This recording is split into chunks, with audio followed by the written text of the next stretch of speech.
Thank you so much for listening. If you'd like to offer dana, then please do go to justthiszen.org/giving. Your support really does make a huge difference. Thank you so much.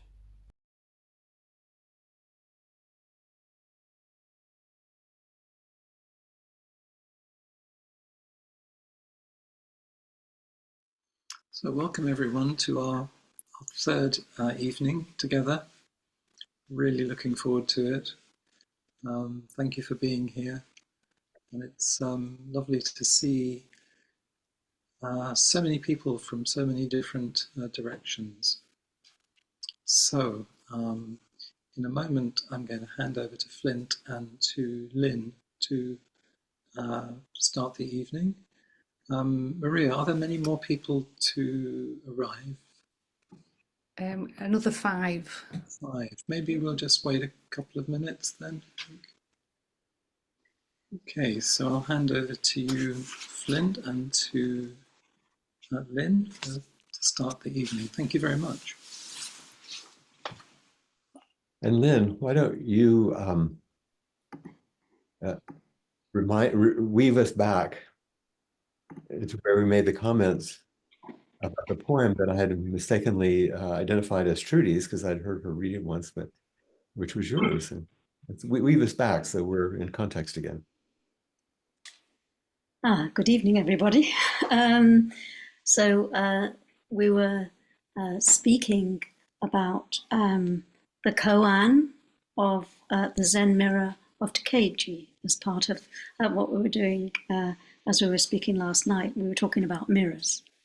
A lot of the talk was about mirrors, and I, as part of a practice, I stayed with the koan of the Zen mirror of Tokaji for about a year, and had this practice of standing or sitting in front of the mirror naked for about 5 or 10 minutes each day, most days. And so there's a poem that I wrote at the end of that practice, which is what I was going to share. Thank you. So here it is. There is no me in the Zen mirror of Tokaji. Before this shining surface, this body stands and gazes with my mother's eyes. Ancestral dust in all these bones. Invisible thought clouds drifting. So what is here? Gazing again and still gazing, heart closed or heart open, heart unclouded or clouded. It is still the same body. A shape-shifting, a shedding, a growing of cells. Not an I, not a we, or a living filigree, deeply bound, a symbiosis, a living collection, an organism. Not one, not two, a wonder of the cosmos, and it is still the same body. What can relate to what when there is just this? Breathing in and breathing. No out, no in, just space and flow, no barriers. This reflection, this mirror ghost, cold to the touch, though seen, does not exist. No mirror, no body, no me. Boundlessness is the nature of all things. Boundlessness is not limited by form, nor by feeling, perceptions, inclination, discernment. It is free of the eyes, ears, nose, tongue, body, and mind. Just this. Now, this. This and this.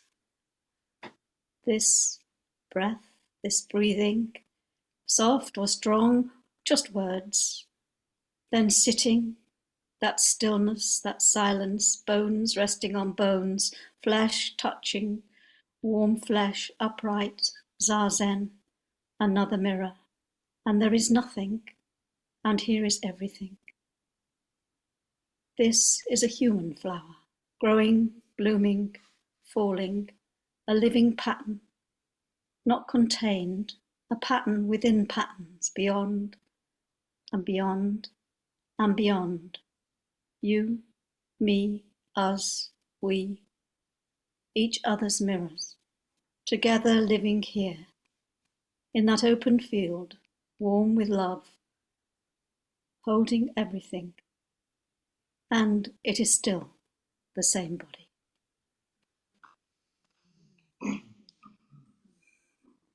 Thank you. Someone have a bell close? They're in the room. Ding. Yeah, beautiful.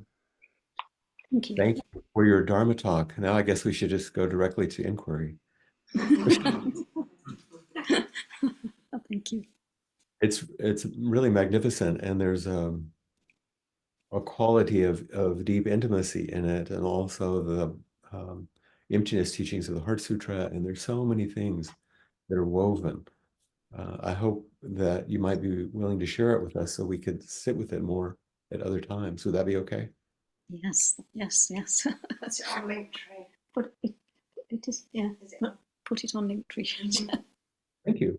Thank you Thank very you. much. Thank you. Once again, the beauty of the weaving. Each person, each day, each relationship, each period of zazen.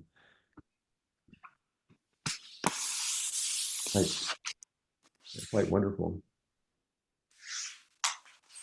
It reminds me, as you speak the poem and share your experience with us, it reminds me of the line from, I believe it's a Rumi poem that Trudy shared in her talk. And this one line really caught me: let the beauty we love be what we do. Let the beauty we love be what we do. And we just saw that manifest in what was being offered, shared. You know, the unique breeze of reality. Can you see it? The unique breeze, Dharma is always fresh. There's no such thing as leftover Dharma or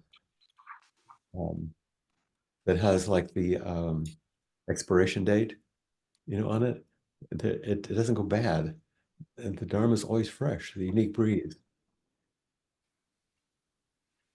Sometimes the breezes that we feel in the world don't seem quite so fresh, but we're fortunate here. The wind is blowing today, and the closest landmass from the direction the wind is blowing is probably close to 3,000 miles.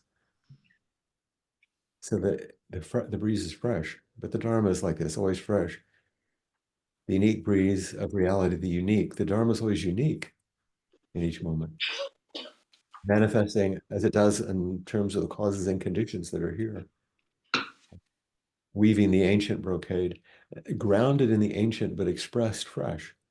We talk about the ancient, but also it's new. It's being reborn every moment. One taste, because it's alive. It's aliveness. It's the beauty we love, which we can do.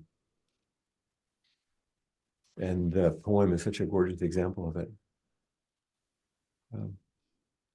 A couple of notes, just touching lightly on some of the things that Trudy mentioned that stayed with me. So I just want to mention them again if they've maybe sat with you well.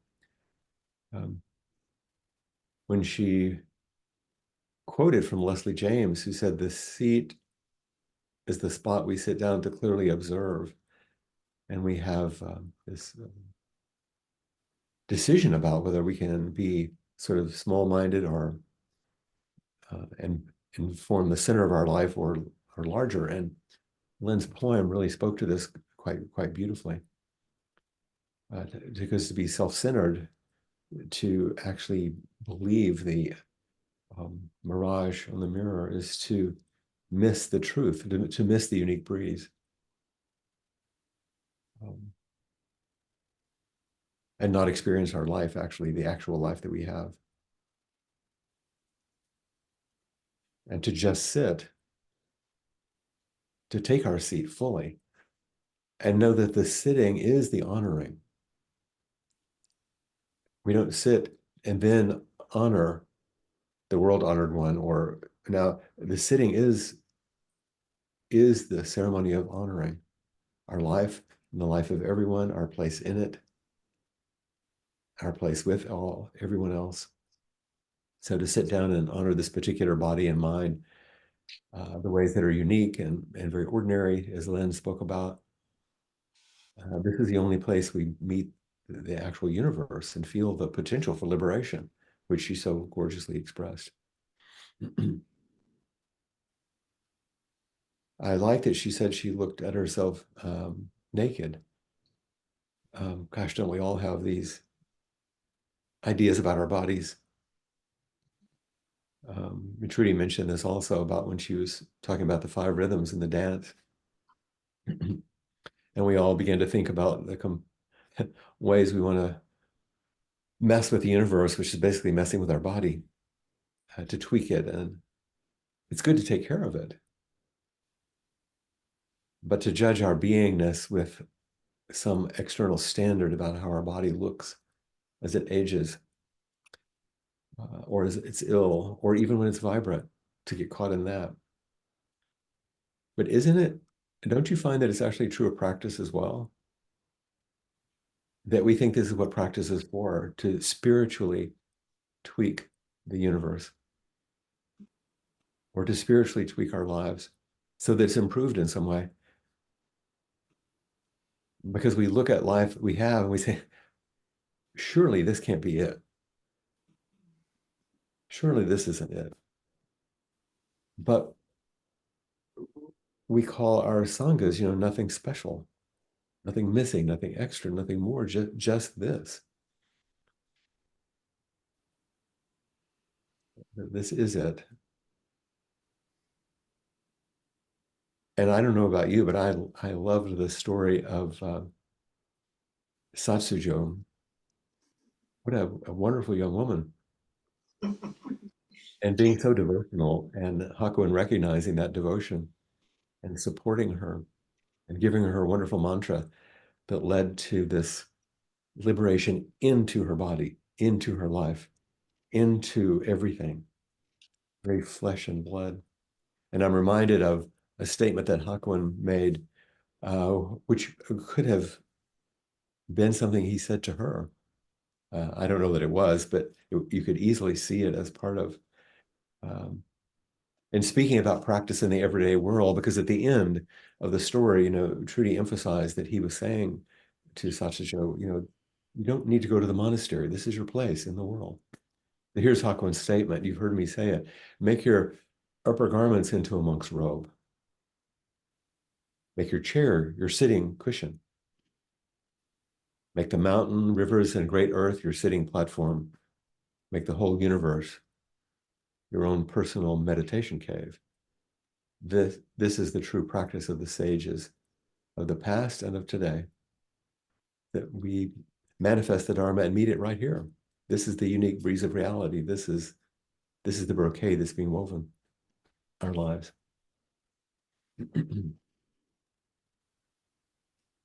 And she learned, and not only learned, but realized, maybe is a better way to say it, and then expressed this disconnection that we make between what's ordinary and what's holy. And one of the things I think is important, when she was sitting on the Lotus Sutra, for example, she didn't make the holy profane. She didn't make everything come down to some base level. I think she elevated everything to the sacred. Everything was not distinct, but not in some base way, in some beautiful way. That everything is ordinary unless we treat it a certain way, and that's when it becomes sacred. And I think that was her message, really. And the one you've heard me say so often, we are messy miracles, not perfectible creatures. We are quite a mess. That doesn't really change. But we're also miraculous, and the miracle is expressed in the everydayness. If we can let go of the perfectibility and live our lives, take our seat. It's the same body, as Lynn was saying. I like Trudy saying that she had been walking with Satyajo in preparation for the retreat, and admiring the young woman's energy and deep practice and just being herself and lamenting the lack of time or energy that she might have. But I feel like I've been walking with Josh and Trudy and Lynn and every person who's come forward and every person I see on the screen, because I actually have walked with all of you at some time or another. And I am in admiration of your practice and your dedication and what it continues to mean in my life. Because what I see is the not holding back, which Trudy emphasized in our talk when we spoke about how she could approach inquiry and what she saw in Satyajo, doing whatever it was that allowed her and all of us to express the Dharma so fully, which you're doing so beautifully. And through that, we take our shape, as I spoke about yesterday, of practice. In the final day of retreat here, we were in a room, which I don't know if you've seen pictures of. It's a yurt-like structure, it's round. So we're sitting all around. And the altar is actually in the center of the room, which is classic, even in not round rooms, but in Japan, in Zen monasteries, in the Zendo, not the Buddha hall. In the Zendo, the altar is in the middle of the room. The Buddha hall, it's at one end, and people face it, but not in the Zendo, it's in the center. And so there's an altar, and there was a mat, and the bowing mat. And on the last day, people were making some comments about the Dharma talk, and we were completing. And Ben raised his hand, Ben Shell raised his hand, and he said, "What I'm noticing right now is the bowing mat." He said, he drew our attention. He said, "Look at, you can see the indentations, the compressions in the mat where Flint's knees have come down when he does his bows. And you can see the place his hands have been as he did his bows."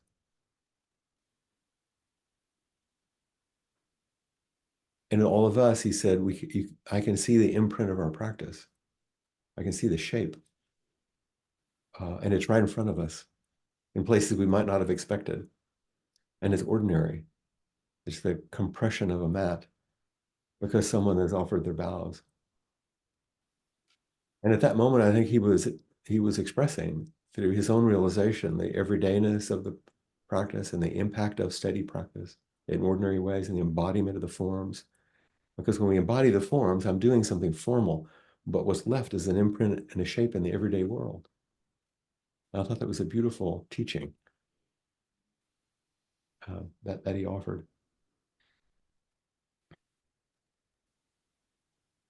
So how do we find our seat as Satsujo did? How do we wake up from the enchanting nature of the reflections we receive of ourselves, like Lynn spoke about? How do we accept ourselves as we are, as Trudy spoke about, and as Josh described in his beautiful talks also? And so I went on a little trail, like we do, in preparing. And there's so many things I could say, of course, and in many ways I could teach the Dharma. But I thought, we've used an old story. We've used a story of a young girl. We've used many, many stories from a contemporary life. But I wanted to take another woman and follow her for a bit, just as Trudy followed Sasajo and just as followed the nuns at Tokeji. And I want to share through this one person the larger arc of our teachings this week. And this is the Dharma of a reticent, a Polish woman, a Buddha pointing, just like Ben did, to the Dharma that's right under our noses. This Polish woman wove wood as her practice. Like someone might take natural fibers.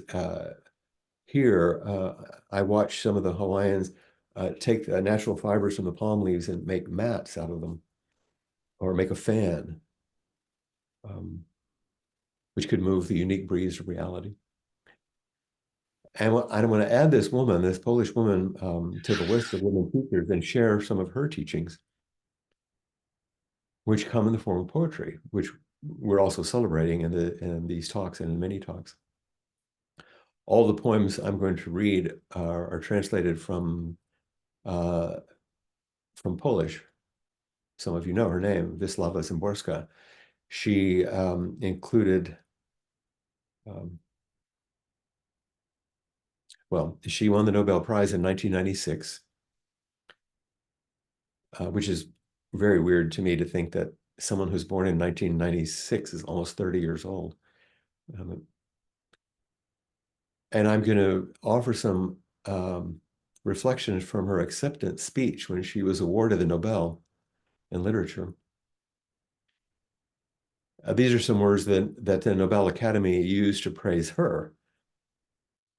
They said that she wrote, and this is a quote, poetry that was with ironic precision, allows the historical and biological context to come to light in fragments of human reality. It's a little bit fancy language in some ways. Poetry that with ironic precision, like wouldn't precision be the way you'd actually meet life? Which allows historical and biological context, our bodies and our lives, to come to light in these small fragments, which she's precisely describing, of human reality. Szymborska lived her life in Krakow, died in 2012 at the age of 88. This is the beginning, the opening of her acceptance speech. Enjoy it, it's funny. In front of this austere audience where she's receiving this prize, she said, "They say the first sentence in any speech is always the hardest." Well, that one's behind me anyway. But I have a feeling that the sentences to come, the third, the sixth, the 10th, and so on, up to the final line, would be just as hard, since I'm supposed to talk about poetry. I've said very little on this subject, next to nothing. In fact, and whenever I have said anything, I've always had the sneaking suspicion that I'm not very good at it. This is why my lecture will be rather short. All imperfection is easier to tolerate if served up in small doses. You can see the beauty of her language, but also I called her a reticent woman. She didn't speak very much, or she wasn't in public very much, like some of the old masters who lived in their huts or along the side of the road selling tea. She was the same. In some ways, an ordinary woman in Krakow, Poland, and yet not. Here's a small dose of her Dharma, precise and penetrating, as the Nobel said. It's very brief. In fact, the title of the poem is The Three Oddest Words. When I pronounce the word future, the first syllable is already in the past. When I pronounce the word silence, I destroy it. When I pronounce the word nothing, I make something no non-being can hold. How much Dharma in 3 lines, huh? When I pronounce the word future, the first syllable is already in the past. When I pronounce the word silence, I destroy it. When I pronounce the word nothing, I make something no non-being can hold. she was a remarkable person to use language in ways that so simply can capture so much. She spoke for a while in her acceptance speech, and she had mentioned the word inspiration. So she says later on, she says, I've mentioned inspiration. Contemporary poets answer evasively when asked what it is and if it actually exists. It's not that they've never known the blessing of this inner impulse. It's just not easy to explain something to someone else that you don't understand yourself.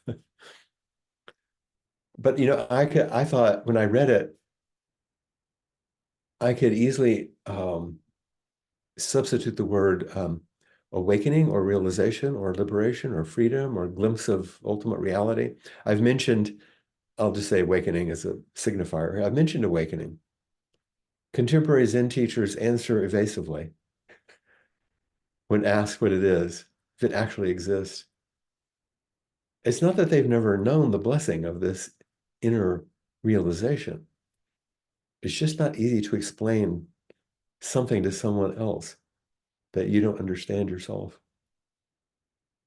I think she's speaking about the ineffable beauty of what it means to wake up. She uses inspiration and poetry to do that, especially the not knowing as inspiration, the beginner's mind as the womb of inspiration. And that lovely koan that we teach so often about the young monk who's going on, he's going to walk around to visit other temples, and his teacher comes and sees him preparing and says, what are you doing? And he said, well, I'm going on a pilgrimage. And he said, what's the meaning of a pilgrimage? And he said, I don't know. And the teacher says, not knowing is most intimate. Not knowing is nearest. Blanche would often use this koan. So Zimborska continues, she says, when I'm asked about this on occasion, it's inspiration, like where things come from, I hedge the question too, but my answer is this. Inspiration is not the exclusive privilege of poets or artists generally. There is, has been, will always be a certain group of people whom inspiration visits. It's made up of all those who've consciously chosen their calling and do their job with love and imagination. Do you remember the Rumi quote? Be what you love. The people who inspiration visits, she says, is made up of all those who've consciously chosen their calling, they've taken a vow, and do their job, they've enacted it with love and imagination. It may be doctors, teachers, gardeners, and I could list 100 more professions, she says. Their work becomes one continuous adventure as long as they manage to keep discovering new challenges in it. Remember the unique breeze of reality. It's always fresh. She said, difficulties and setbacks never quell their curiosity. Difficulties and setbacks never quell their curiosity. Do you remember the poem, The First Day, about the thread? People get old and die. You never let go of the thread. Tragedies happen. She goes on, a swarm of new questions emerges from every problem they solve. Whatever inspiration is, and here she comes to her punchline, it's born from a conscious, I don't know. It's born from beginner's mind of I don't know. Not knowing is most intimate. Not knowing is nearest. And this is precisely what we endeavor to remain close to in retreat. We give talks, we have activities, we have inquiry, we come to see a teacher in Dokusan, but not because we'll know more, but because I think we become more comfortable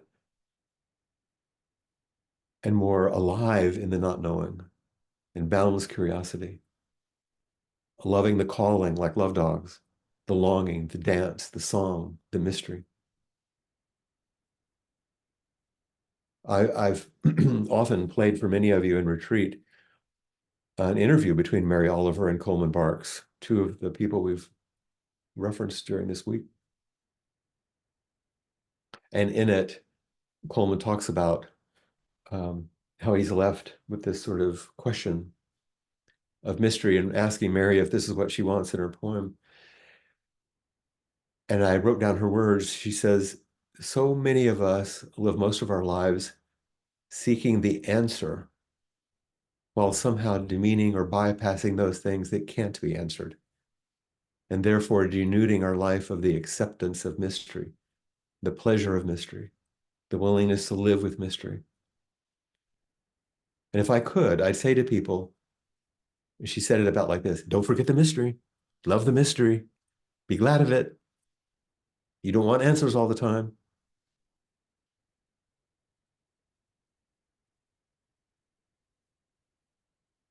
And I think this is what we invite.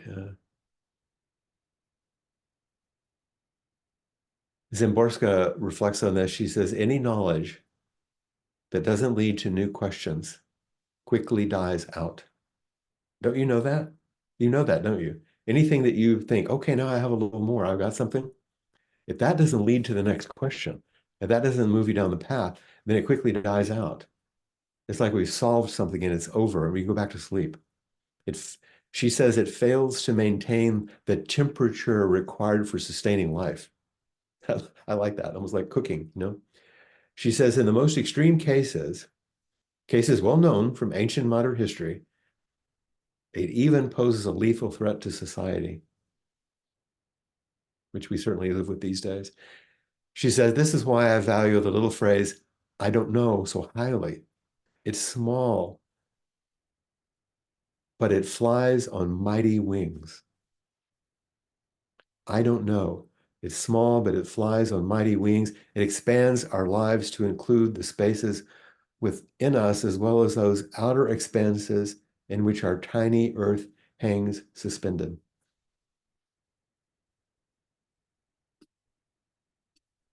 I don't know is small, but it flies on mighty wings. It expands our lives. I don't know expands our lives to include the spaces within us, as well as those outer expanses in which our tiny earth hangs suspended. Do you remember the beautiful spring reflection I read a couple of days ago about the woman from the Wildlife Rescue Center in Tunbridge Wells? And she said, I once watched a collared dove and began to see her as a living poem penned by existence as a love letter to herself.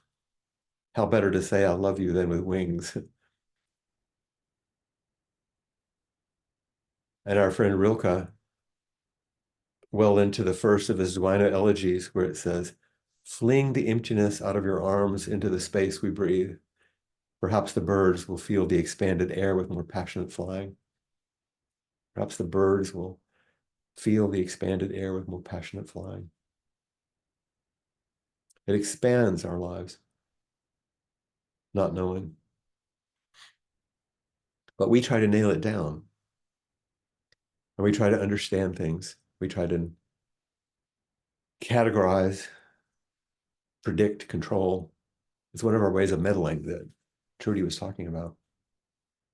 I think this is a very interesting and beautiful, funny, and a little bit stunning poem by Zimborska. The title of this poem is A Word on Statistics. Statistics, really. Here we go. Out of every 100 people, those who always know better, 52.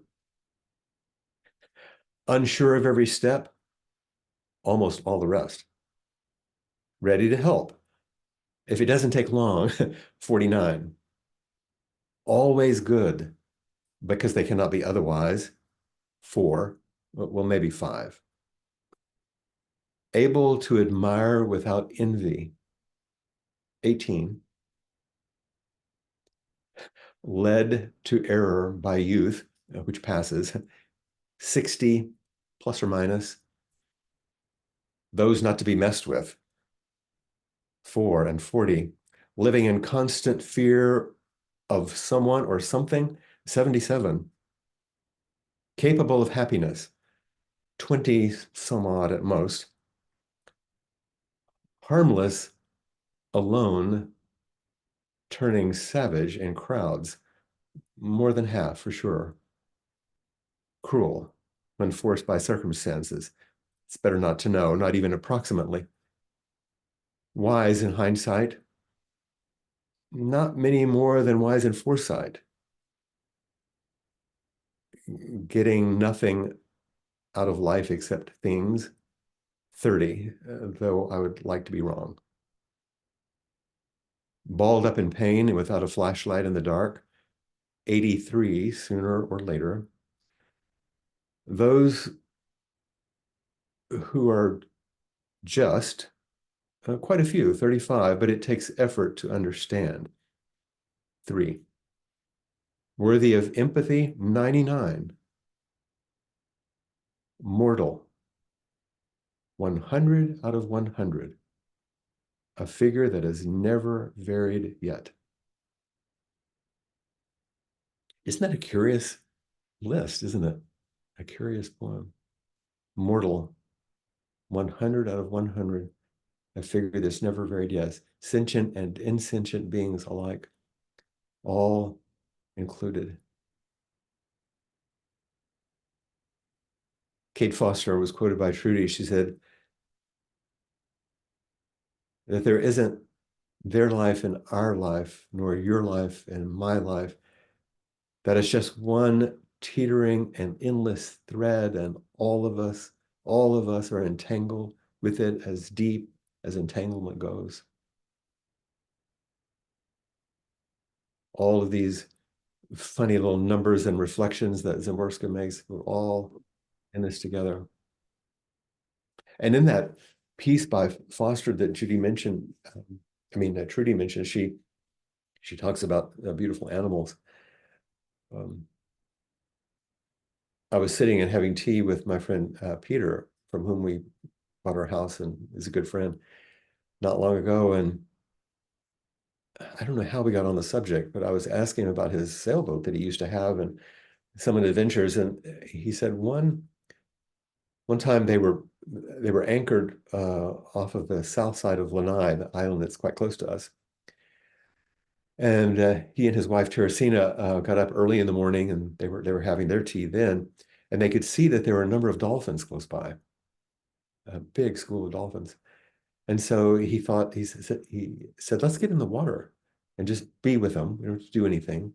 The water was warm enough, and they got their snorkel gear and just eased into the water and were floating around. And the dolphins don't want you to come close to them, but they're curious and they stay close.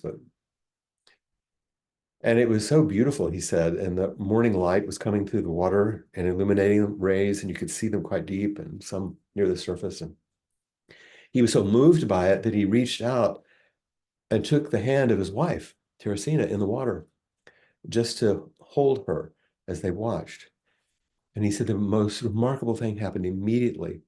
All the dolphins paired up and began to swim in front of them, one pair by one pair, as if to say, yes, yes, yes, we know this.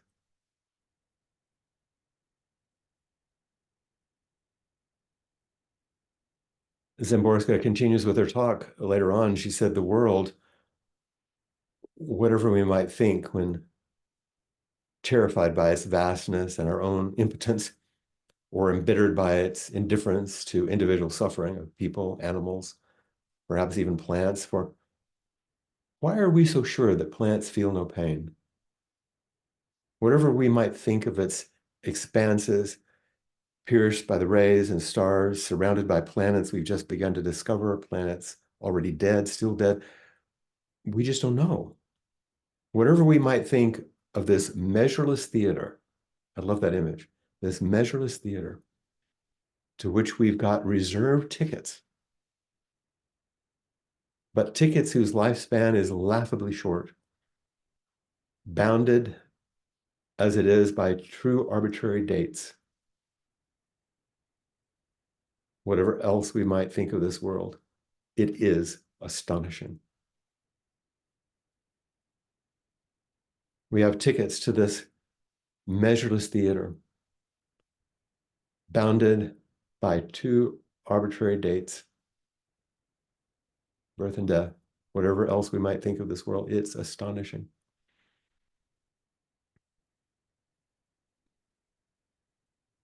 This is her poem, Life While You Wait. Life while you wait. Performance without rehearsal. Body without alterations. Head without premeditation. I know nothing of the role I play. I only know it's mine. I can't exchange it. I have to guess on the spot just what this play is all about. Ill-prepared for the privilege of living, I can barely keep up with the pace that the action demands. I improvise, although I loathe improvisation. I trip at every step over my own ignorance. I can't conceal my hayseed manners. My instincts are for happy histrionics. Stage fright makes excuses for me, which humiliate me more. Extenuating circumstances strike me as cruel. Words and impulses you can't take back. Stars you'll never get counted. Your character like a raincoat you button on the run. The pitiful results of all this unexpectedness. If only I could just rehearse one Wednesday in advance, or repeat a single Thursday that has passed. And here comes Friday with a script I haven't written. Is it fair, I ask? My voice a little hoarse, since I couldn't even clear my throat off stage. You'd be wrong to think that it's just a slapdash quiz taken in makeshift accommodations. Oh no, I'm standing on the set and I see how strong it is. The props are surprisingly precise. The machine rotating the stage has been around even longer. The farthest galaxies have been turned on. Oh no, there's no question. This must be the premiere. And whatever I do will become forever what I've done. Again, these are pieces that we need to spend more time with, I know. But hopefully you can feel the beauty of this. She says we're astonished, after all, by things that deviate from some well-known and universally acknowledged norm, from an obviousness we've grown accustomed to. Gosh, she's speaking to impermanence so beautifully. Now the point is, there is no such obvious world. Our astonishment exists per se. It isn't based on comparisons with something else.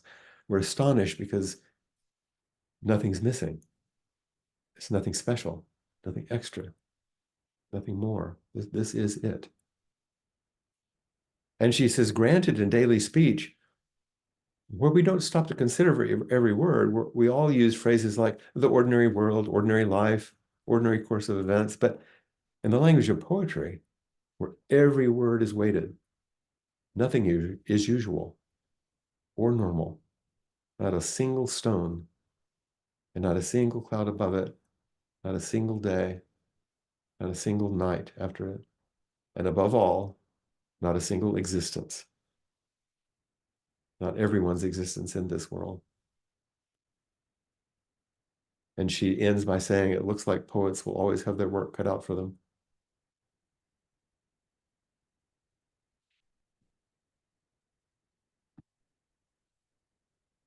And one final poem from her, not quite so long. And it's just entitled A Note. Here's a note at the end.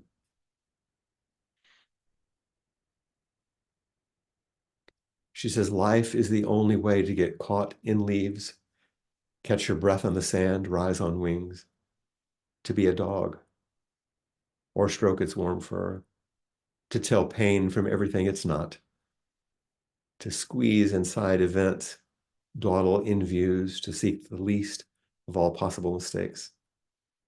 An extraordinary chance to remember for a moment a conversation held with the lamp switched off. And if only once, to stumble on a stone, end up soaked in one downpour or another, mislay your keys in the grass, and to follow a spark in the wind with your eyes, and to keep on not knowing something important.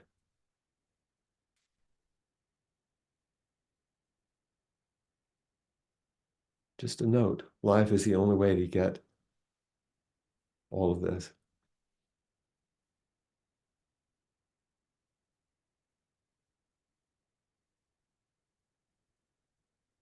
And so here we are, following this woman, but it's her life and her work is not so different than yours and mine. Hers is quite beautiful, really written, and I hope inspiring, and a way to feel the weaving that's so beautifully done with words. So this is our final time we could meet. At least I can meet with you. So if you would like to, I would love to meet with you in some way.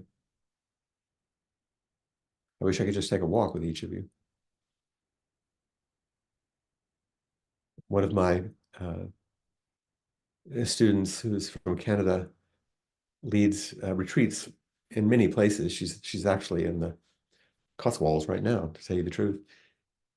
And she said, someday what I'd like to do is have you come to one of my retreats. And when I ask my students to take a walk, on a particular walk that they'll take, I want you sitting on a bench, and they'll just come upon you.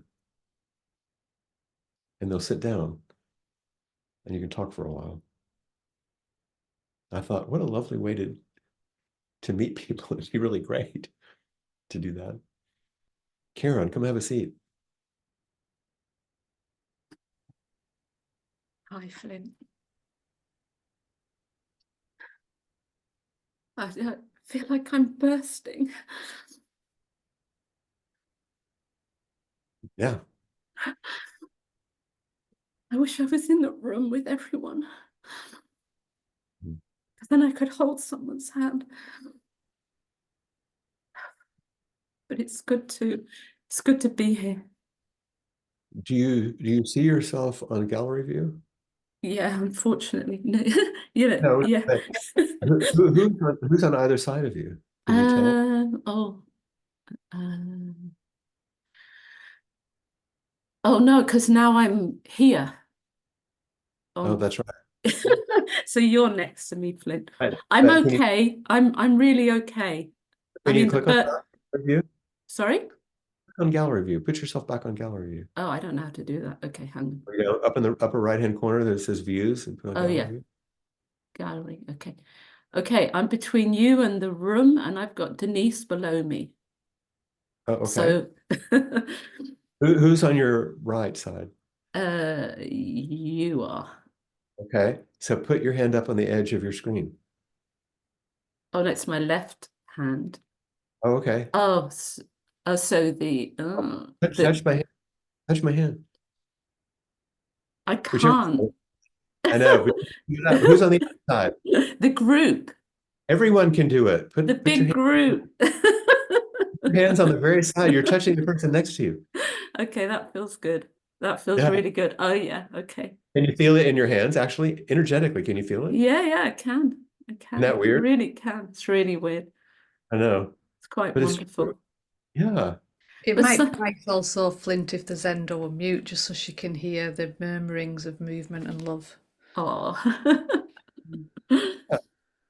I mean, I just think something magical has happened this week. Something really magical. And when Jill Bradley spoke yesterday about being so connected, Yes. I have felt that, and it's quite incredible. I talked to Ken about it today, and talk about an embodied experience. I've been getting up in the mornings and doing the 7:15 sitting and doing the chants, and like everyone, I guess, or many of you who are doing the retreat from home. I've been listening to the talks and taking myself for walks, and I wrote the haiku today, and I've just felt listening, especially, I think it was yesterday, to Josh. It's like I reached a peak of something. It's like I just flowed out, I mean, there's so much I could say. I just feel so unbelievably grateful, and I feel so connected to the Sangha in a way that I could never have imagined, given that I'm not there. You actually can't. But it is larger than you can imagine. It is larger than, I mean, in some ways, although of course I wish I'd been well enough to go. In some ways, this has been an unbelievable gift to have done this week, to have just been on my own here in my garden. This is a vase of flowers from my garden, by the way. Oh, yeah, beautiful. Everything's like, just blossoming and blooming, and Like you. thank you. I feel like that. Yeah. I feel like I'm blossoming and blooming. Like the peonies where they look like they're tight, but then they explode. Like they can't hold themselves back anymore. Yeah. Yeah. The container that we usually inhabit, it feels like it's too small sometimes.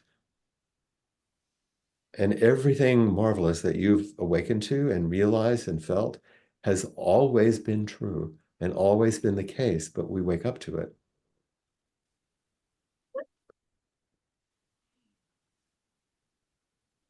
When you said yesterday, when you read that Rumi poem about holding up the mirror, that was another moment where I just kind of cracked open.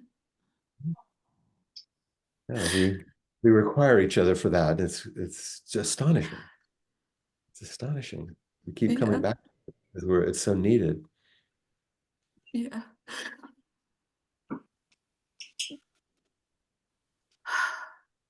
And when Ben was talking about seeing the imprint of practice, this is the imprint of practice. But without the practice, you don't feel the imprint. It's not there, but without the practice, you don't realize it. And yeah. And it's why we have to speak about it, because it's so encouraging. We need to encourage each other. Yeah, I feel like I want to bottle it and, hand it out on the street. Instead, walk down the street and leave it like a fragrance behind you.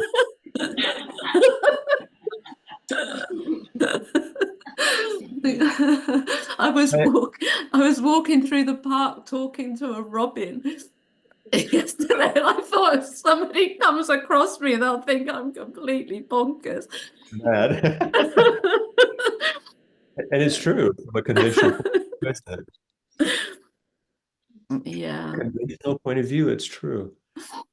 And it's beautiful, and it's just right. Yeah, it's just right. Yeah. I was taking a walk too, and I decided to do something. You'll know I'm mad when I tell you this one. There's a kind of a thrush here called a white-rumped shama thrush. That's the big name. We just call it a shama. And it makes the greatest, it just sings and sings and pretty curious.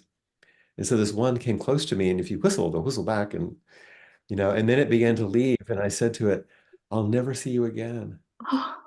Thank you. I'll never see you again."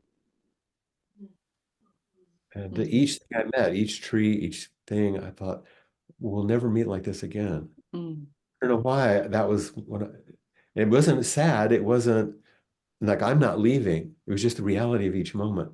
Yeah. It's refreshing and refreshing and refreshing. The preciousness of each moment. Preciousness of each moment. Yes. That robin or whoever. was around, Yeah. It hopped along, as I walked, it followed me. So I talked to it like it was my dad, because that's what I do. Who knows? Who knows? Did I miss something there? No. Thank I you, think Flint. everyone is just enjoying you. Thank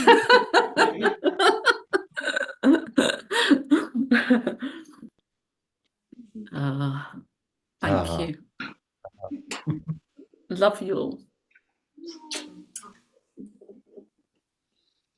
It's Mary. Oh, Mary, Super to okay. see you. Oh, there you go. You popped into a larger Yeah, view there. okay. 5 years ago, we walked together here, and it was Yes. very precious. And here I am with my knitting. Yeah, there it is. Yep. And there are some threads that have come together that I need to speak in front of everyone. And the knitting is part of it. Because, as has happened this week, something's come up from my ancient brocade that I thought was dull and dead, and it isn't. And it started on Monday when we did our afternoon exercise, and we were trying to find out three of us, the three things we had in common. And John started by saying, does anyone else have a sibling who died? And my thread is a sister who died. I was 4, and she died a cot death at 6 months old. And she has 2 stories. And I think you might help me find her third one. Because the first one is my story, my memory of her. And I'm a twin. I'm the oldest. So we were 4, Jane and I. My sister Lucy was 20 months younger. And then the baby Victoria arrived. And I remember, I have one memory of her in my parents' bedroom. A baby. She came and then she went. And no one said anything to us about it. She just came and went. No. And we talked in this group about the other thing about our families dealing with tragedy. And my family motto was, least said, soonest mended. And all through my life, the family talked about, oh, I wonder what would have happened if Victoria had lived. But not very often. And it was like she wasn't real to me. And then my mum would tell stories, and they're horrific. Now I share them with you. She and my father had left us for a week, and they'd gone skiing, which I find really odd. This was 1961. And she died. She was looked after by a retired nurse, and she died in her cot while they were away for that week. Oh. My mum, I accepted this as, the family stories that are told that don't really land while I was a child. My mum used to talk about how she was sitting in an airport crying while my father tried to get tickets to fly them home. And then, because she was 6 months old and she hadn't been christened, the vicar would only bury her in unconsecrated ground where the suicides were. And my mother, who was raised a Catholic, would never go to that church again and lost her faith. And she also, then the other thing she told me, these are things that got dropped into the story, was that The threads, the weaving. Yeah, and I don't know when she told me this. I think these were when we were quite young, teenagers, I don't know. And she said that people used to cross the road so that they didn't have to talk to her about it because they didn't know what to say. And she never made a fuss. Her thing, if something awful happened, would go, oh well. So this was, oh well. And then when she was dying of cancer, which took a long time, and I spent a lot of time with her while she was having her treatment, she said to me, she said, "None of you ever asked what happened to Victoria." And I said, "I just thought she came and went away. No one said anything about her going. They didn't talk about it. But here I am, and Victoria was 6 months old, and I'd never really thought about her as a living being. And this is for Rory, who is 6 months old now, my grandson. I have 3 grandchildren. Trudy talked about grandmother mind, and last night we talked about a new father talking about the wonder of his wife giving birth. Becoming a grandmother is extraordinary. I suddenly, all these my 2 daughters are giving birth, so it's not just me giving birth. What I give birth to is giving birth. And it's so wondrous. And I understand my mum, she loved her grandchildren so much. And this baby Rory is that Victoria, and he's smiling and laughing, and I want to recognise her. I've written her name, her full name, Victoria Gwynn. I'd never said it, the whole name. She was just this Victoria, this sort of cipher. And now she's this living being that came and went. And I just wanted to talk about her. There's no photos of her. She's buried on unconsecrated ground. I just want to know that she was this living baby that was in my life. And not. So I just needed to share that. What you've offered us, I mean, it looks like it's very meaningful to you. And what you've offered us is one of the most beautiful memorial services I've ever witnessed. Victoria, such a lovely name. What was the whole name? I don't know. Just Gwyn. Gwyn is the surname. I don't know if she had another name. We only talked to her as Victoria Gwyn. Gwyn is my surname. Yes. And what would have happened with 4 sisters and Your their sister, babies? it wasn't just the baby, your sister. Yeah, my sister. Your sister died. My sister died. Yeah.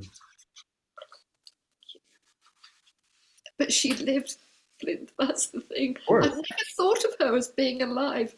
And suddenly this thread in my brocade is bright. And she would have been my daughter's aunt. She would have been my grandchildren's great aunt. That's right. Yeah. She did exist. Yeah, and she actually is their great aunt. She's just not living. Yeah, that's true. That's true. Also, Flint, I'm also crying for my mother. Yeah, but I can see how you're reinstalling her in these places where she's been absent. Yeah. And for my mum, she did say to the other thing she said to me when she was dying. She said, "You never asked about Victoria," and she said also, I didn't really feel her going. I had 4 children, 4 and under, and I was so tired.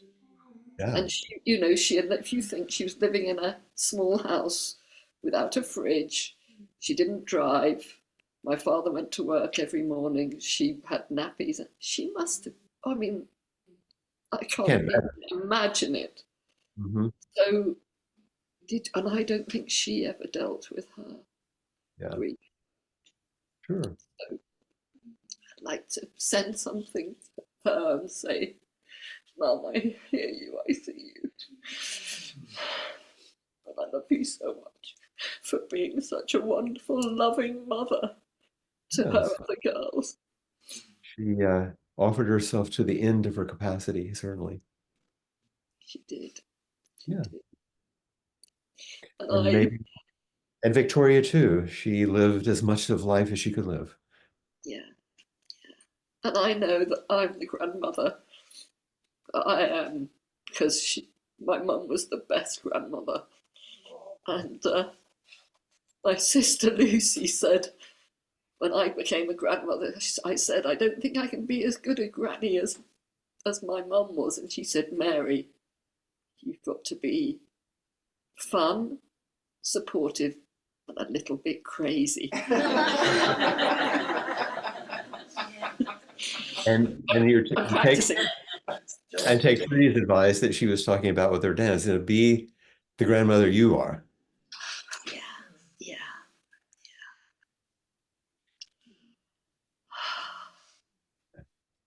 Victoria. And your mother's name?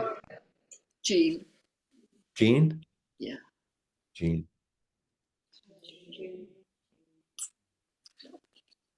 Thank you, Flint. Oh, thank you for gracing us with this beautiful service, and that you would honor us with speaking it like this for the first time. Yeah. That's an honor for us. Yeah.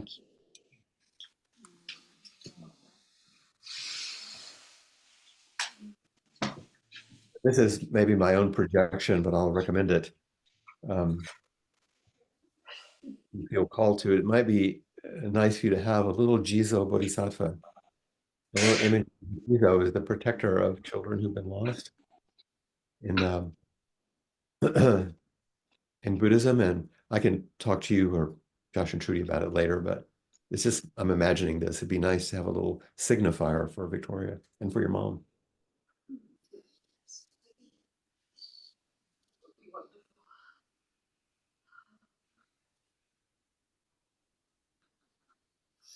I was just going to mention to Mary that Cassie's sending you lots of love online. I can't imagine anyone more special, please, to realise that. I know Cassie well enough that she's, I know her well enough not to hand her the box of tissues because she doesn't like that, but. Naomi, baby.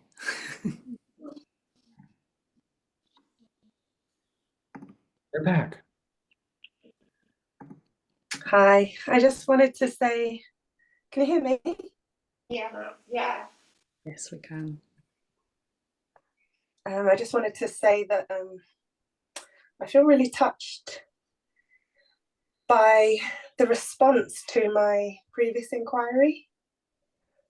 It can be really difficult for me to actually feel connected.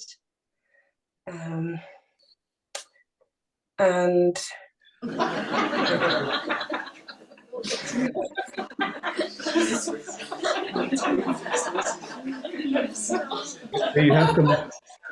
You have a helper.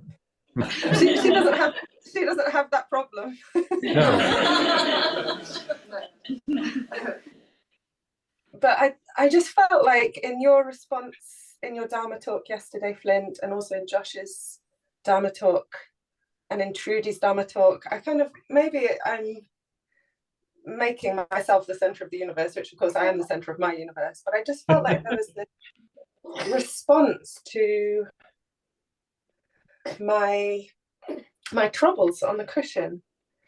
And it was incredibly, it felt incredibly loving. And all week we've received, my little family here in our Airbnb near this retreat center have been receiving leftover food from, not leftover, that doesn't sound loving enough. It's just been, we've just been receiving food from, we've been sharing the evening meal with you all. And I hadn't been expecting that. And it's like eating love. Yes. And I also just wanted to name that Karen, I love deeply. And when I heard Karen sharing her experiences of connection, I have to own that there's a part of me that compares myself. And even as I'm hearing the connection that she's experiencing, I can hear a voice saying, you're not connected. You're not connected. It's like a kind of it's like a mantra, but it just doesn't want me to, or it doesn't think I can open in the way that I see my friend blossoming and opening and connecting and feeling connected. Even though, you know, I'm here in Exeter and I've been doing all the things, you know, as many as I can. So I don't need necessarily a response, but I just wanted to say that I noticed that voice. Yeah. I noticed that story, and it particularly gets agitated when I see someone having an opposite experience of really opening. So you have many of our responses have been in response to your inquiry, and we have been offering our love to you. And also just remember that part of you that notices, I'm not connected, you know, that voice you're hearing, but there's a part of you that notices it. The one who's noticing it is connected. It's not caught, it's watching, it's noting, it's not in it. Got it. I got what you meant. Good. Okay, good. And you have your little helper there, so that's great too. I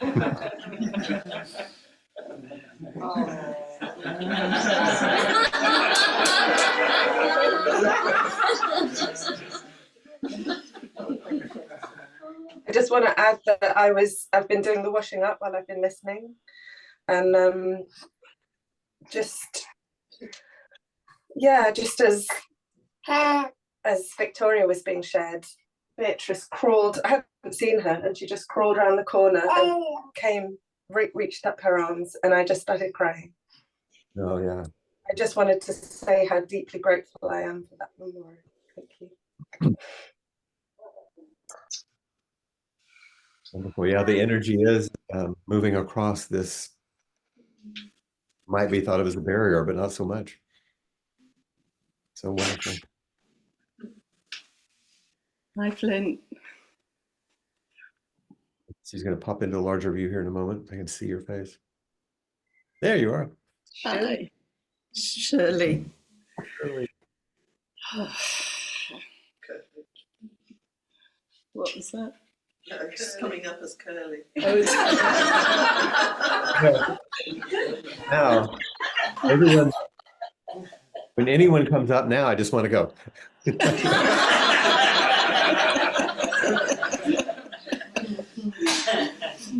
We've been taught by a master. So. Absolutely, yeah. I really resonated with what Karen was saying, and I've sort of spent the day leaking, really, pretty much all day. It just feels like everything has just been full of wonder and joy, and I've just been weeping. And Judy gave us an exercise this afternoon with the question, you know, what do you really imagine that you will get from practice? And I think the idea was Curative fantasy. What's your curative fantasy? Right.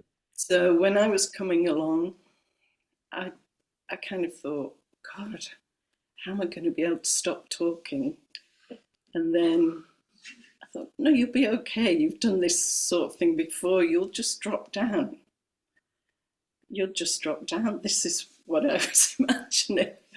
And actually, I have been way down and just, I just cannot, I couldn't imagine feeling this connected before I came. But that's interesting, because that's the same thing Karen was saying. And I said, no, you can't actually imagine it, but you can realize it. Yeah. I thought I'd sit here and cry, but I'm not.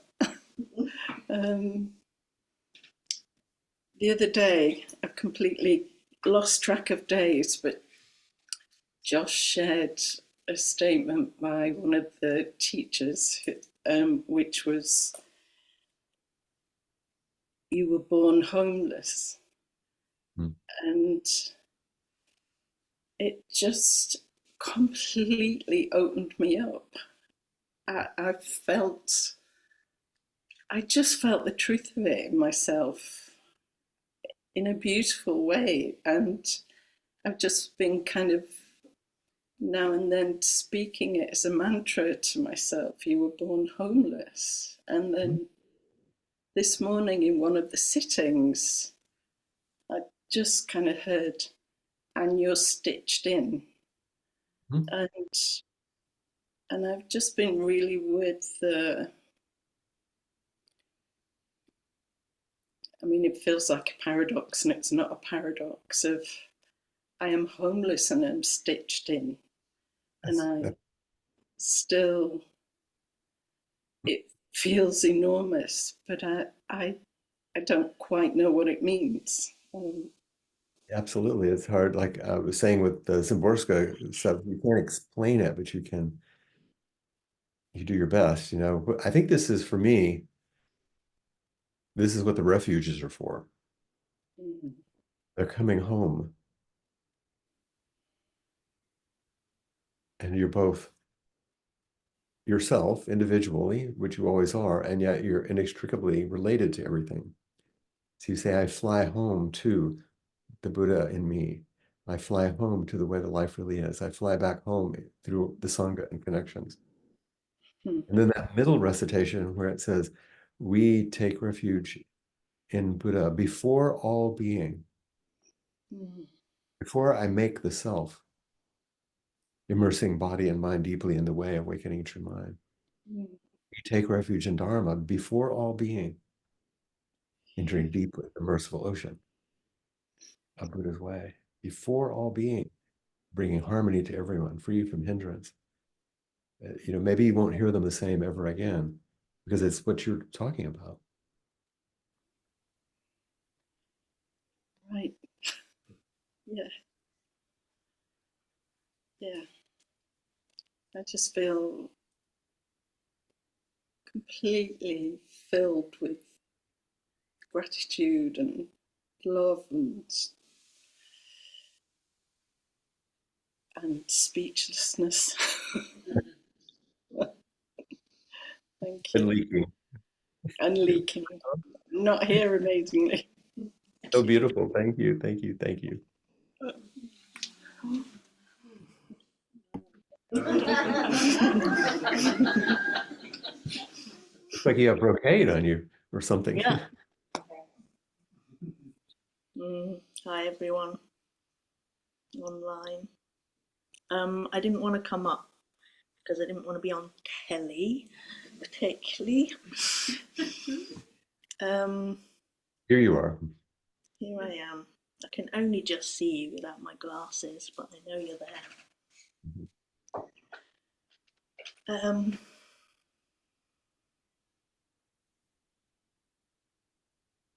And I also don't want to attempt to share the journey of these last days. But I do want to say this, I needed to say to you. My feet are going up and down like I'm like Beatrice. That I'm so grateful to you for your nurturing of this Sangha and supporting it, and growing our two wonderful teachers here.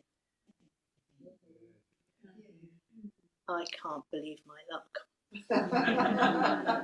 And I barely understand what that is, because it's not quite what or it's a lot more than I can think it is. I'm with you. I couldn't, as other people have said, I couldn't have imagined all of this would happen. And yet, as we live it, you see its a steady practice and ordinary work day to day, and stumbles and triumphs and thises and that's and difficulties and wonderful things. But then it becomes this. It's amazing. It is quite amazing.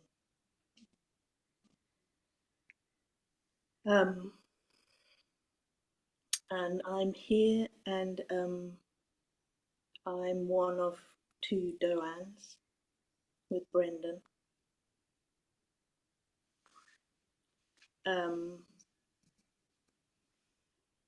And that's such a precious gift that I was asked to do that. And one thing it makes me really feel for is if I'm holding back from life, when I see all the ways I'm doing it, or I see some of the ways I'm doing it, I can't be as generous as I want to be. That's right.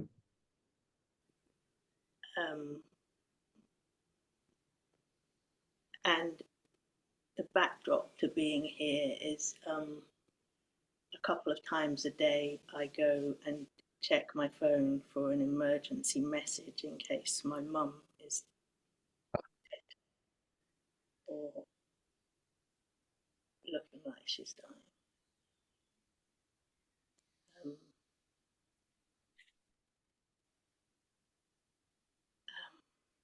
And So I'm leading. It's tender. It's, oh God, it's all sorts. I'm leading the walking, and my mum hasn't been able to walk for a long time, and she hasn't left the house for years. And yeah, I'm with like, we're all here in this moment and the next moment, and we really won't be. We really won't be.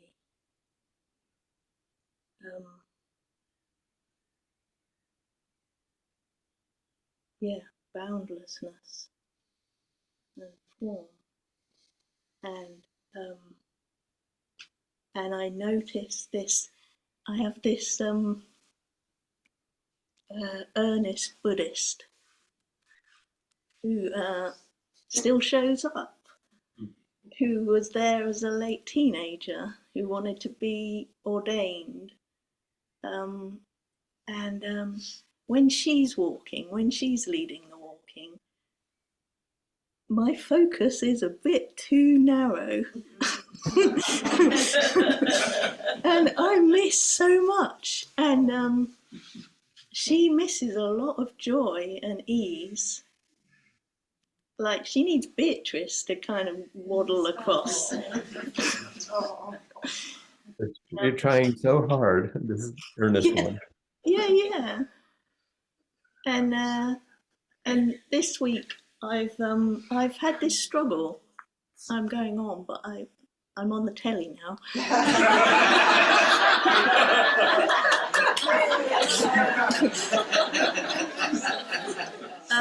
I've had this struggle because I've been waiting for months for the silence.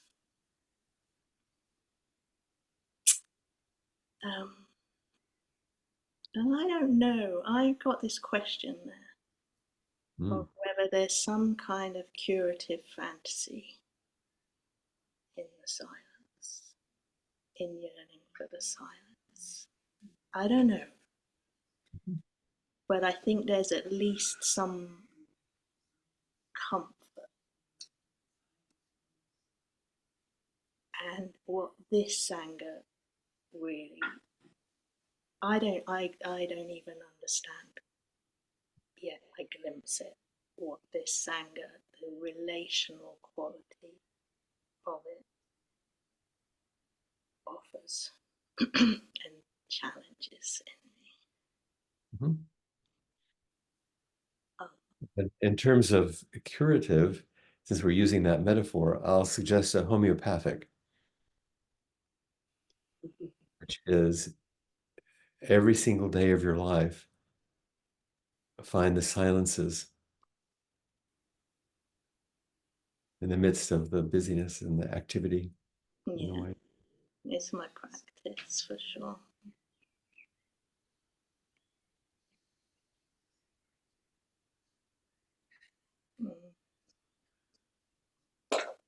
Thank you. To find silence, I think it's difficult in a very relational Sangha, like I tend to, it's difficult to maintain the silence. So it's imperative that it be seen as a gift that you're giving each other, not a withdrawal. Yeah. It's a gift you're giving to protect and encourage and sustain practice, not as a withdrawal, and then later you can get back to the real thing, which is connecting. It is connecting. Yeah, it's offering a precious, precious gift. Yeah, I feel that. And it's like it's another way to really be relational and really be together. And it's medicine. Yeah.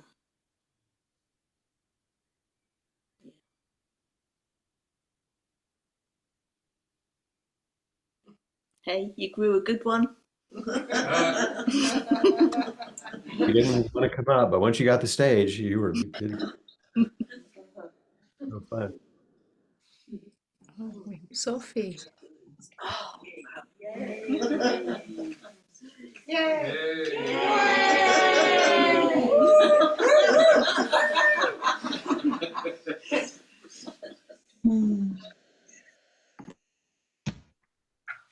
Nice to see the picture there with you. Yeah. On my shoulder. Looking down. Lovely.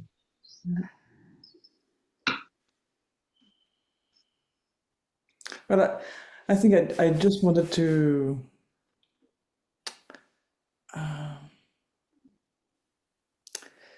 I've been in that funny moment where I don't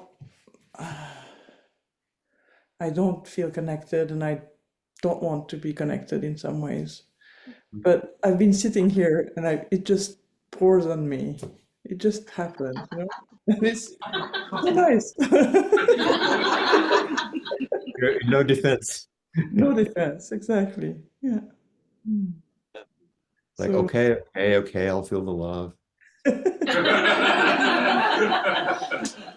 How can you not? Yeah.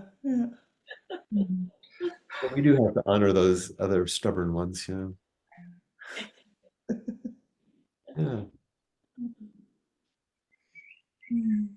And part of what I'm really enjoying is seeing your joy and seeing your connectedness with Trudy and Josh, and wow, that's a long way. So it just fills my heart, really.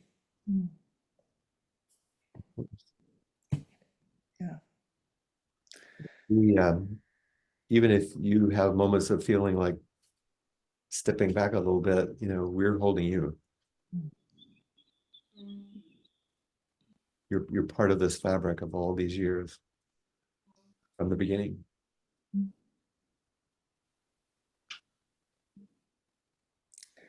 And I was thinking when Ra was talking about her mother, or I can't remember, and everybody else who spoke, you know, that fabric that we're made of, and all the people before us that have been The ones we don't even remember, but it's in us. We made the imprint, the shape was shaped because of it. Yeah. So, thank you, friends. Thank you. We love you. Whether you want it or not.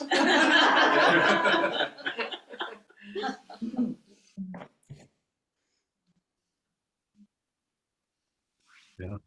Here we are again at our time.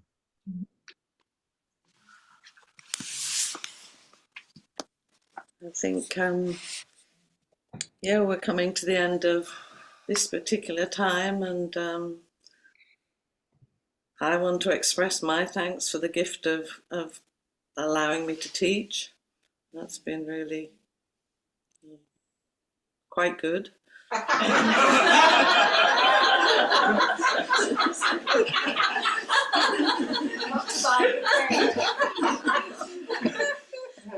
Be allowed.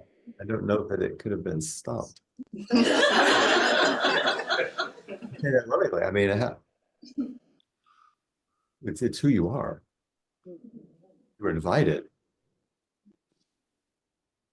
but this is who you are. I feel in my place. Yeah, I see that in you and Josh, and as several people have said, it's what a remarkable gift for everyone. For you two to have taken your seats in this way, so such a beautiful, extraordinary, ordinary way. And weaving the threads that you gave us.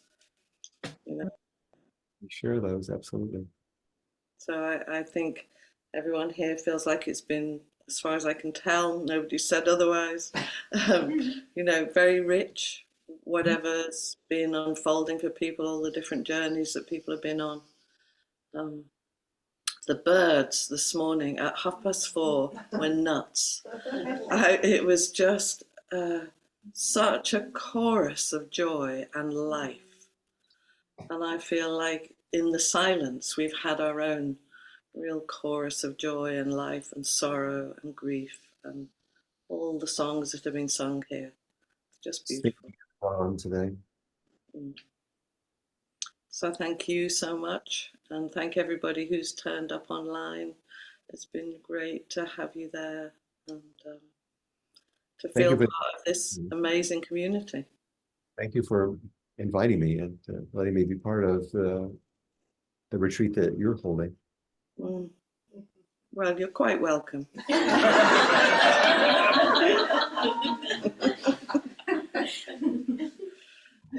And we have. Oh, I was just going to ask. Dates. We have got dates for next year, so. Just in case. Just in case. What is the completion? So it's evening for you. Yeah. And just tomorrow there's more? Is there departure time? Yeah, so we'll have a morning with the usual morning service and sitting and walking, and then a last talk, and then some activities to bring things to a sort of end for now. And then we'll pack up and restore Sheldon back to its original state, and we'll leave tomorrow. Well, some of us are staying here tomorrow night, and we'll all go down to the beautifully named Nobody Inn for a boundless evening. So, and then we'll be heading. Everyone else will be heading home on Friday. Yeah. Well, I wanted to keep that in mind so I can imagine you sitting here. Yeah. So you sat with us all week. I'm sure lots of people have been walking with you in the bluebells and feeling you here. So I can't think why Hawaii is better, but I don't think it is. I have an urge just for a second to take you into the Zendo that we just stepped out of and that we'll step back into in another couple of weeks. Can I share a picture with you? Yeah, sure. Let's see, it's not better, but I thought, oh, well, I'll just show you where it's like. You just want to make us jealous. Anyways, it's not as nice as where you're sitting. Emily will be there next week, so she'll. Oh. It's outrage, it's outrage. There's nothing special.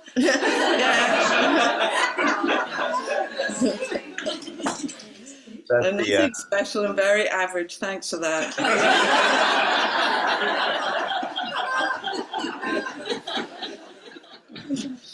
Yeah, but our health is sticky.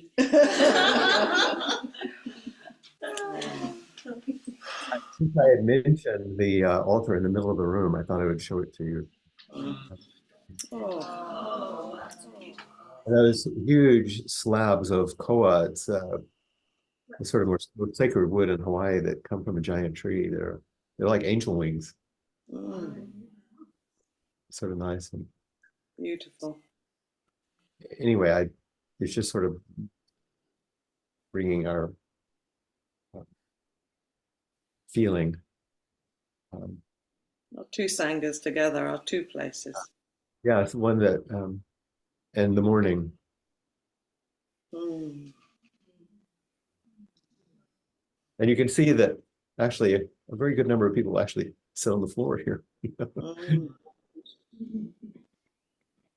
So anyway, just Bet you don't have rabbits. We've got rabbits.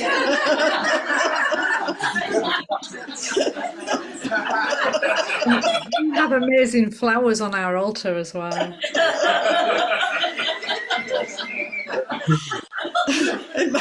I think it's time to go. Thank you so much.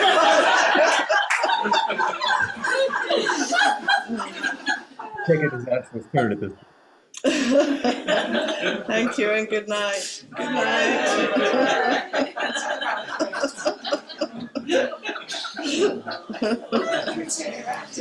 Turn it round. Quick. Say. Please feel free to unmute to say bye-bye. Bye-bye. Bye. Sitting on the rabbits, eh?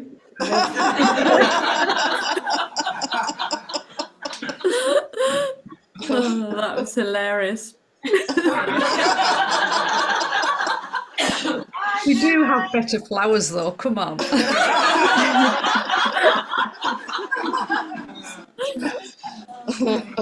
guys. Bye, son. Bye. Night, night. Lots of love. Lots and lots of love. Bonne nuit. Bye. Thank you so much.